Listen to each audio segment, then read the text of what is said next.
constar para recorrer e, de modo geral, para falar nos autos, mas o TST entende que esse artigo 191 do CPC não é aplicável ao processo de trabalho. É o que está plasmado lá, é o que estabelece a OJ 310 da SDI 1 do TST.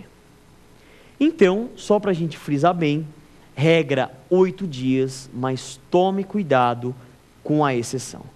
Isso é importante frisar, porque saiu um estudo e, naturalmente, quando a gente lê um texto que a gente reconhece, normalmente a gente não lê um texto até o final. E, normalmente, as exceções estão no final, a banca sabe disso e gosta de fazer pegadinha para você. Não caia em pegadinhas, tome cuidado nas provas, ok? Vamos lá para a nossa próxima questão. Professor, é cabível a interposição de recurso contra a decisão interlocutória? Também, uma importante pergunta, uma importante característica, e eu vou além. Talvez a característica mais importante dos recursos trabalhistas. Tendo em vista ideias como celeridade e efetividade do processo, acesso à ordem jurídica justa, e vejam bem, essa ideia da prestação jurisdicional rápida, célere, é um direito fundamental previsto no Pacto de São José da Costa Rica, que é a Convenção Americana sobre Direitos Humanos. Então, todo mundo tem o direito de ter o seu bem da vida entregue de uma forma rápida, de uma forma célere.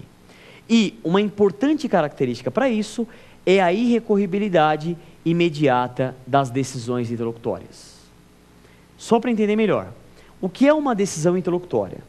Decisão interlocutória é o ato pelo qual o juiz, no curso do processo, ele resolve uma questão incidente. Por exemplo, teve uma exceção de incompetência relativa, uma liminar, o juiz decide aquilo, trata-se de uma decisão interlocutória. E aí vem a pergunta: professor, cabe recurso contra essa decisão interlocutória? Qual é a regra? Depende. Como em tudo no direito, qual é a melhor resposta que existe para o direito? Depende, porque tudo tem regra e exceção. Qual é a regra no processo de trabalho? A regra é que, em havendo uma decisão interlocutória, não cabe recurso imediato, a parte tem que aguardar a decisão definitiva e, do recurso da decisão definitiva, ela vai impugnar a decisão interlocutória. O que é isso? Não é cabível recurso imediato, mas é cabível recurso mediato. E o que é o recurso mediato? É o recurso cabível lá da decisão definitiva. Esta é a regra que está prevista no artigo 893, parágrafo 1º da CLT. Só que, como tudo no direito, eu acho que a gente pensa, que eles devem elaborar as regras pensando nas provas, porque toda regra já vem logo na sequência a questão de uma exceção ou mais de uma exceção.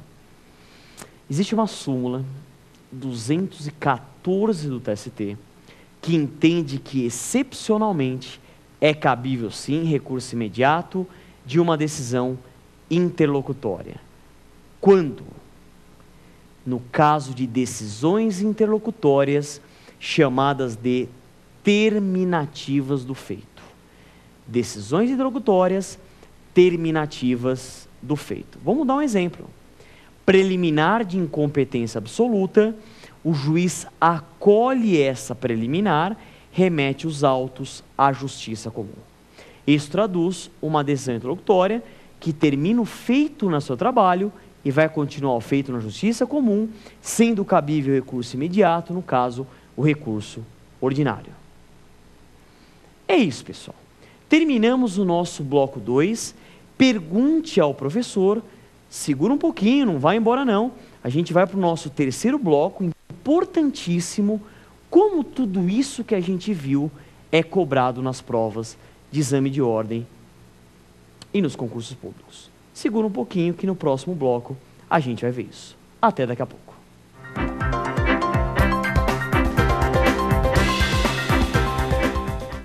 Queridos amigos e amigas, chegamos no nosso terceiro e último bloco, o X da questão. Como que o tema do dia cai em provas de exame de ordem. Vamos lá? Vamos analisar as questões? Primeira questão, uma questão que caiu na prova OAB CESP 2009.3. A questão falava o seguinte: assinale a opção correta com referência aos recursos no processo do trabalho, ou seja, o tema do dia é recursos no processo do trabalho. Alternativa A: as decisões proferidas pelos TRTs em processos de dissídios coletivos são irrecorríveis. Esta alternativa está incorreta. Incorreta por quê? Os dissídios coletivos, eles são de competência originária dos tribunais trabalhistas, ou do TRT ou do TST. Mas é muito comum o dissídio coletivo ser ajuizado no TRT. E se ele for ajuizado no TRT, é cabível sim recurso. Qual?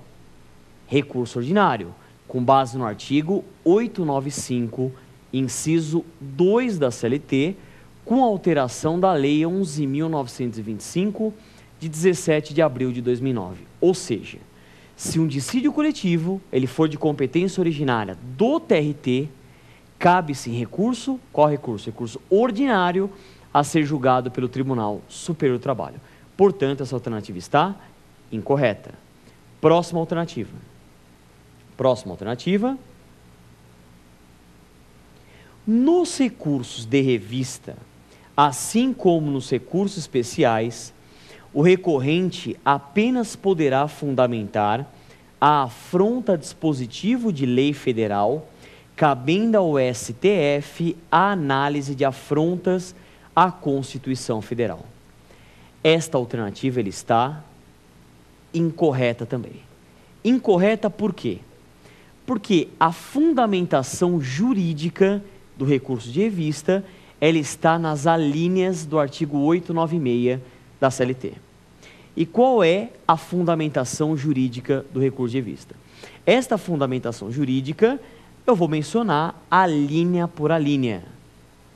A linha A: divergência jurisprudencial na interpretação de lei federal. A linha B: divergência jurisprudencial na interpretação de lei estadual, convenção coletiva, acordo coletivo, sentença normativa ou regulamento empresarial em área territorial de observância obrigatória que exceda a competência de um TRT. E a linha C, que a gente vai destacar, quando o acórdão do TRT contraria a lei federal ou contraria a Constituição. Então, a contrariedade do acórdão do TRT à Constituição é hipótese, sim, de cabimento de recurso de revista. Portanto, a alternativa está incorreta. Próxima alternativa. Alternativa C: o agravo de petição só será recebido quando o agravante delimitar justificadamente as matérias e os valores impugnados. Esta alternativa ela está correta. Alternativa C. Esta é uma grande característica do agravo de petição. Qual seja a delimitação justificada das matérias e dos valores impugnados. Por quê? Porque a parte remanescente será executada nos próprios autos ou mediante carta de sentença. Desta forma, não é cabível agravo de petição genérico. Tudo bem? E por fim, próxima alternativa, a alternativa D: omissões e contradições podem ser questionadas por intermédio de embargos de declaração que deverão ser opostos no prazo de 8 dias contados da publicação da sentença ou acórdão. Esta alternativa está errada. Como nós frisamos bem no programa de hoje, qual é o prazo de embargo de declaração? Representam a primeira exceção 5 dias. 5 dias é o prazo dos embargos declaratórios. Tudo bem? Próxima questão, vamos lá? Próxima questão, uma questão que caiu na OAB CESP 2009.2. Vamos lá, vamos ver. no que concerne